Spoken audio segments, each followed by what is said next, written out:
Hey everyone, welcome back to Limit Breaker Fitness. Monty here again.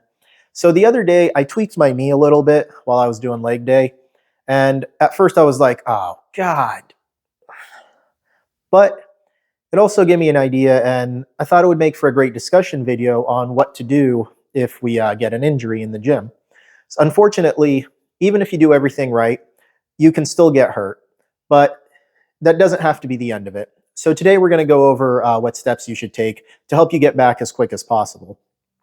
As always, if you feel like it's something that's really serious and not just a sprain, as I believe this is, go see a medical professional, go see your doctor, a physical therapist, someone with the know-how to diagnose you properly and give you a more advanced plan. Now, if you think you just got a sprain like I do, you've probably heard of something called the R.I.C.E method. Now, R.I.C.E stands for rest, ice, compression, and elevation. This method was developed by Dr. Gabe Merkin back in 1978. But unfortunately, he was wrong. In 2015, he came out and new research came out. He said, I was wrong, recanted his original process. But everyone around the world seems to still be trying to use this method. But in reality, it kind of slows you down because it's going to be preventing blood flow. And blood flow is going to be the key to healing. No matter what it is, the more blood flow you get, the faster your recovery is going to be. So instead, we're going to do something that I like to call RIMS. I got to think of a better name for it. Maybe if anyone can think of something better for it, let me know. But the first thing we're going to do in this step-by-step process is we're also going to rest. Now, when I say rest, I don't mean we're going to sit on the couch and do nothing. I mean, we're going to take time away from whatever it was that caused the injury in the first place. So if you were squatting, you were running, doing whatever, jump rope, we're going to stay away from that for a little while until we can build up the strength and heal up, and then we'll get back to it. So that's step one. Step two is movement. Now, I want to credit Dr. Aaron Horschig over at Squat University for this quote. Movement is medicine. And he's completely right.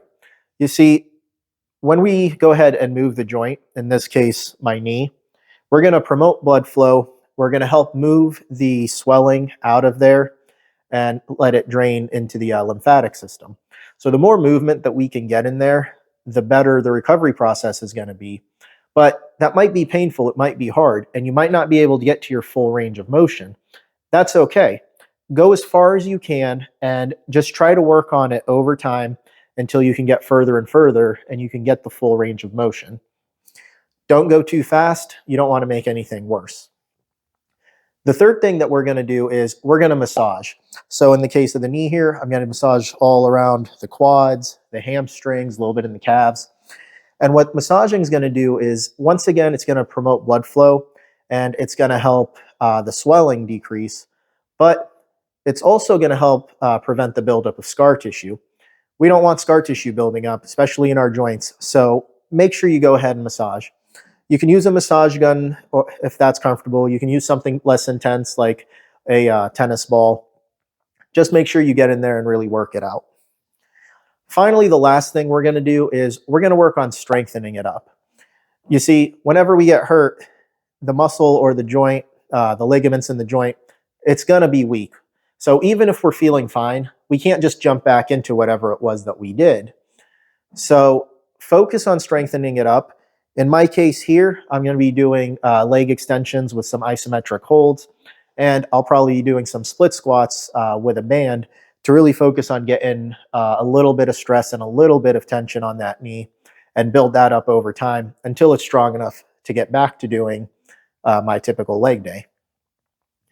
So that's all I got for you today, guys. Like I said, see a medical professional if it's something real serious, but these are some simple steps you can take to speed up your recovery. If you found the video helpful, do me a favor, hit the like button, hit the share, hit the subscribe, and comment down below if there's anything you want me to go over. And don't forget, if you want to pick up a free training program to get yourself started, that'll be linked down in the description. Or if you want to work out with me one-on-one, I can have that down in the description as well. And follow me over on Instagram. I'll see you guys next time.